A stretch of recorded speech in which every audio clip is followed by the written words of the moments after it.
ये है आज की अयोध्या। तो चलिए इसे गहराई से जानने की शुरुआत करते हैं। बस अड्डा।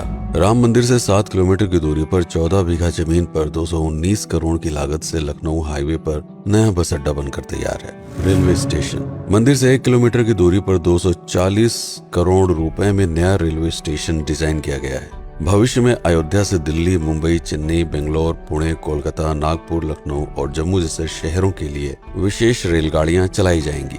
हवाई अड्डा। 1450 करोड़ रुपए में लगभग 1300 बीघे में फैला हुआ प्रयागराज हाईवे पर नाके के पास बनाया गया है नया एयरपोर्ट। यहाँ से राम मंदिर की दूरी सिर्फ 12 किलोमीटर है। भविष्य में कई बड़े महानगरों के लिए सीधे उड़ानें उपलब्ध होंगी। घाघरा जलमार्ग। अगर आपके पास अपनी खुद की मोटर बोट है तो छपरा से घाघरा यानी सरयू नदी की सैर करते हुए लगभग 300 किलोमीटर नदी में चलकर भी अयोध्या पहुंच सकते हैं। भविष्य में इस रूट के लिए भी मोटर बोट चलाए जाने का प्रस्ताव है। राम मंदिर। अयोध्या के राम मंदिर की कुल कीमत है 1800 करोड़। पूरी तरह बन जाने के बाद अयोध्या का मुख्य आकर्षण होगा। राजस्थान के मशहूर मकराना के पत्थरों से आकार लेते इस मंदिर की अनुमानित उम्र होगी लगभग 1000 साल। 22 जनवरी को पहली मंजिल का उद्घाटन होगा, जिसमें राम की बाल्यावस्था की मूर्ति रखी जाएगी। बाकी की 2 मंजिलों का कार्य चलता रहेगा। खजुराहो के मंदिरों की नागर शैली के आधार पर इसे तराशा जा रहा है। मंदिर का कुल क्षेत्रफल 156 एकड़ या 251 बीघा है। हनुमानगढ़ी। राम मंदिर से लगभग 800 मीटर की दूरी पर स्थित है हनुमानगढ़ी। मंदिर के आवासीय परिसर को मिलाकर यह लगभग 52 बीघे में फैला हुआ है। मंदिर की 76 सीढ़ियां चढ़कर हनुमान जी के दर्शन के बाद ही राम मंदिर में जाने का विधान है। यह मंदिर अयोध्या शहर के ठीक बीच में एक ऊंचे टीले पर बना है। शहर की तरफ आने वाले आक्रमणकारियों के आने की सूचना यहीं से प्राप्त करके अयोध्या के राजा तक भेजी जाती थी। इतिहासकारों के अनुसार जितनी बार भी अयोध्या पर आक्रमण हुआ, उतनी बार इस मंदिर को भी विध्वंस झेलना पड़ा। हालांकि सन्यासियों ने हर बार इस मंदिर को फिर से खड़ा किया। आज यह मंदिर रामानंद संप्रदाय और निर्वाणी अखाड़े के अधीन है। राम की पेड़ी। अयोध्या को सरयू नदी की भयंकर बाढ़ से बचाने के लिए इस बांध का निर्माण किया गया था, जिस पर श्रद्धालुओं के स्नान के लिए कई घाट बना दिए गए थे। इतिहासकारों के अनुसार जितनी बार भी बांध टूटता था, सरयू का पानी अयोध्या की गलियों में घुस आया करता था। इसी बाढ़ से बचने के लिए पूरे अयोध्या में जगह जगह पर ऊंचे टीले बनाए गए थे, जैसे राम टीला, हनुमान टीला, लक्ष्मण टीला। आज ये बांध अयोध्या का मुख्य पर्यटन स्थल बन चुका है। हर दीपावली पर यहाँ लाखों दिए जलाकर रामायण की उस घटना को उत्सव के रूप में मनाया जाता है जब श्री राम अयोध्या वापस लौटे थे। अयोध्या के कई बार उजड़ने के पीछे एक कारण इस नदी को भी माना जाता है। हालांकि इसी नदी की वजह से यहाँ पर गन्ने की खेती बड़े स्तर पर की जाती है। लता मंगेशकर चौराहा।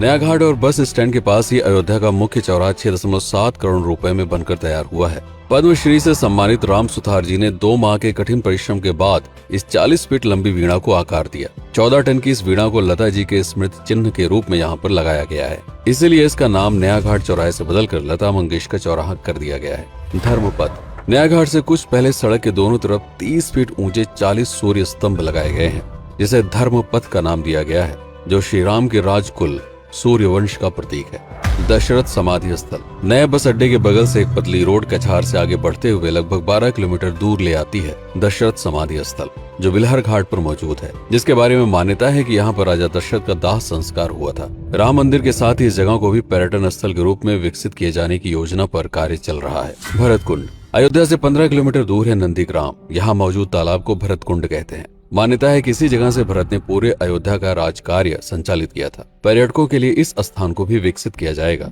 गुप्तार घाट। राम की बेड़ी से सरयू नदी के किनारे चलते हुए 10 किलोमीटर दूर स्थित है गुप्तार घाट। ये कैंट एरिया में पड़ता है। इस जगह को श्री राम के जल समाधि के रूप में महत्व दिया जाता है। इसके अलावा अयोध्या नगर में हर गली में कई विशेष मंदिर हैं, जिनकी अपनी मान्यताएं हैं, कथाएं हैं, विशेषताएं हैं। पूरी तरह से विकसित हो जाने के बाद नई अयोध्या को पूरी तरह से जानने के लिए, इसका आनंद लेने के लिए कम से कम 3 दिनों तक यहाँ रुकने की आवश्यकता है। देश विदेश से ज्यादातर पर्यटक भारत आते हैं उत्तर प्रदेश में आगरे का ताजमहल देखने और प्राचीन नगर काशी और सारनाथ घूमने। प्रश्न ये है कि अयोध्या घूमने और श्री राम का मंदिर देखने के लिए भला विदेशी क्यों आएंगे?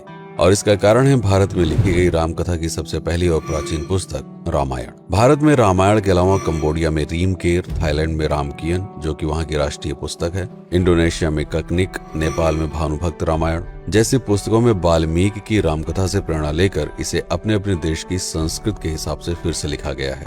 पात्रों के नाम, कुछ नई घटनाओं के अलावा मूल रामकथा सभी में एक जैसी है। इसके अलावा भारत में ही रामकथा को लेकर संस्कृत में 7 संस्करण, हिंदी में 3 संस्करण, गुजराती में 47, उड़िया में 14, तेलुगु में 5, कन्नड़ में 4 और अन्य भाषाओं में लगभग 17 संस्करण मौजूद है। इसके अलावा लिखे गए नाटक, कविताएं आदि को भी अगर मिला दिया जाए तो इस दुनिया में 300 से अधिक तरह से राम कथाएं बार बार लिखी गई हैं।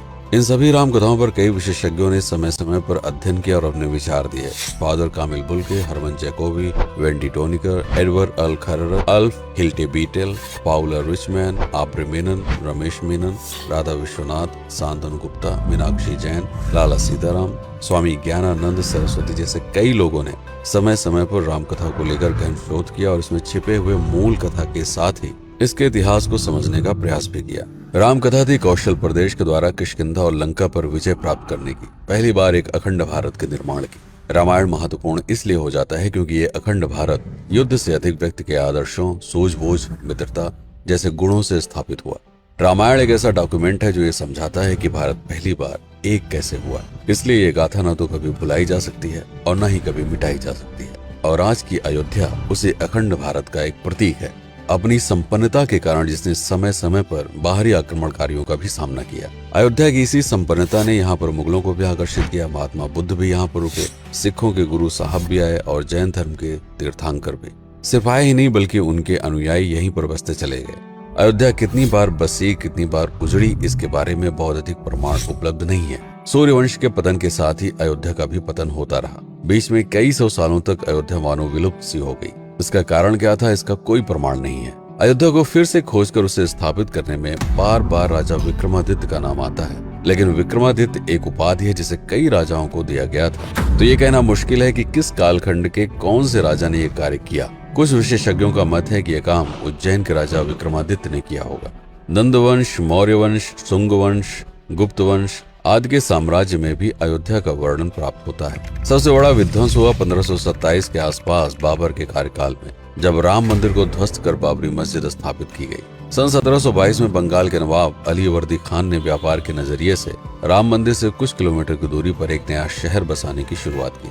1730 में अवध के पहले नवाब सादत अली खान ने इसका नामकरण किया फैजाबाद। इन्हीं के उत्तराधिकारी सुजाउद्दौला ने इसे अवध की राजधानी बनाई। 1775 में अवध के चौथे नवाब असफुद्दौला ने फैजाबाद की जगह लखनऊ को अवध की राजधानी घोषित की। रावण अहंकार का प्रतीक और श्री राम विनम्रता के सूचक। सत्ता में आने के बाद हर व्यक्ति को यह बात हमेशा ध्यान में रखनी चाहिए, सिर्फ रंग रोगन और पत्थर लगवाने से राम राज्य नहीं आएगा, बल्कि जिस दिन स्कूल, अस्पताल और सरकारी संस्थानों से भ्रष्टाचार खत्म होगा, लोगों का मुफ्त इलाज और अपनी भाषा में उच्च शिक्षा उपलब्ध होगी, उस दिन भारत उस पायदान पर खड़ा होगा जहां कभी हम हुआ करते थे। रामायण अहंकार पर विनम्रता की विजय है।